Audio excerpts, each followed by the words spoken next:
ከፋርገው አሊ ካም ነብይ አሊ ሳባ ነው አይደለ? ኦኬ it was narrated from Anas ታነስ እንደተተላለፈ አሊ come to some people of Adud who worshipped idols and burned them አቃጠላቸው ጣዖት የሚያመልኩትን አናስ ነው። እኔ ቡሃሪን ነው በብዛት የምከተለው። ይሄን አልቀበለውም። አቃጠላቸው አልቀበለውም። አሊ እኮ ነው ያቃጠላቸው። እኔ አሊን አልቀበለውም። አሊን አልቀበለውም። ጭራሽ የነብይህን አማሽ አትቀበልም? አልቀበለውም። ሰው የሚያቃጥል ከሆነ በህይወት ያለን ሰው አቃጣዩም አዳኙም አንድ አላህ ብቻ ነው። መሬትን የረገጠ ሁሉ በሰራው ስህተት የሚጠየቀው ራሱ ነው። የሚጠይቀው ደግሞ ማን ነው? የቂያም ቀን አላህ Subhanahu Wa Ta'ala ነው የሚጠይቀው። አላህ እንደሚያደርግ ያድርገው። ከፈለገ ያቃጥለው፣ ከፈለገ ደግሞ ጀነት ይወፍቀው። እኔ ግን ስለዚህ አሊን አትቀበልም። ኢብን አባስ ደግሞ እኔ በሆን ገላቸዋለሁ ይላል። ኢብን አባስ እንስተቀበላለህ? አልቀበላቸውም። እኔ ለምሳሌ ልጅ እኔ ሙስሊም ነኝ፣ ልጅ የክርስቲያን ቢሆን ክርስትና ተነስቶ ቤቴ ቢመጣ የግሉ ነው፣ አይመለከተኝም። አገለው ልጅ በጭራሽ አንተም ቢሆን አታደርገው። ማለት አንተ የበር ልጅ እስልምናን ቢከተል ለምን ሙስሊም ሆንክ ብለህ የምትጠይቀው ከሆነ ምንድነው አንተ?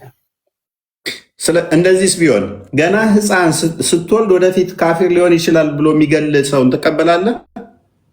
እንግዲህ አማኔ ፈጣሪ ሆንኩ ማለት ነው።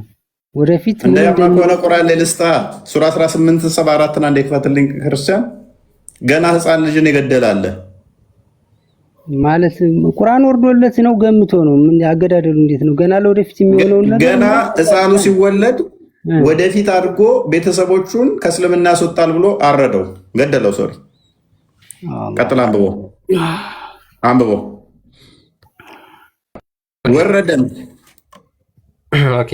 ወረደም ተጓዙም ወጣትም ልጅ ባገኙና በገደለው ጊዜ ያለ ነፍስ መግደል ንጹህን ነፍስ ገደልክን? በእርግጥ መጥፎን ነገር ሰራህ አለው ይላል።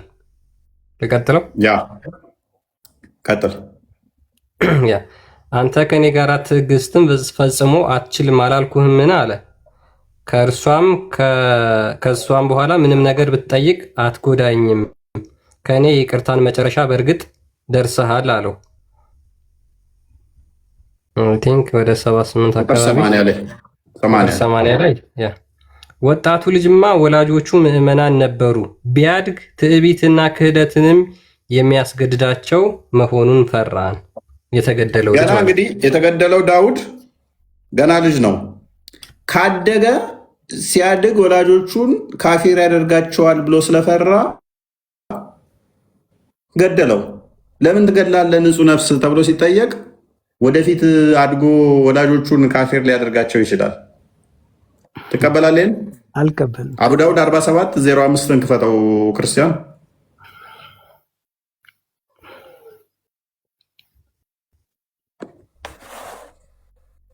ዳውድ አልገልም ብሏል። ገና ያውም ያላደገውን እኮ ነው የገደለው። ይሄ ያላደገ እንትን ያለውን እኔ አልገልም። አንብበው። የኔ ነብይም ሰለላሁ ዐለይሂ ወሰለም አያደርጉትም። የእሳቸው ደግሞ ያደረጉትን ቆይ እንሰጥሃለን። ኡበይ ቢን ከዓብ ሰይድ ኡበይ ቢን ከዓብ እንደተናገረው ይላል the boy whom al-Qadir had killed was created an infidel።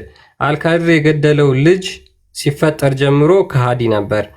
had he lived he would have moved his parents to rebellion and unbelief።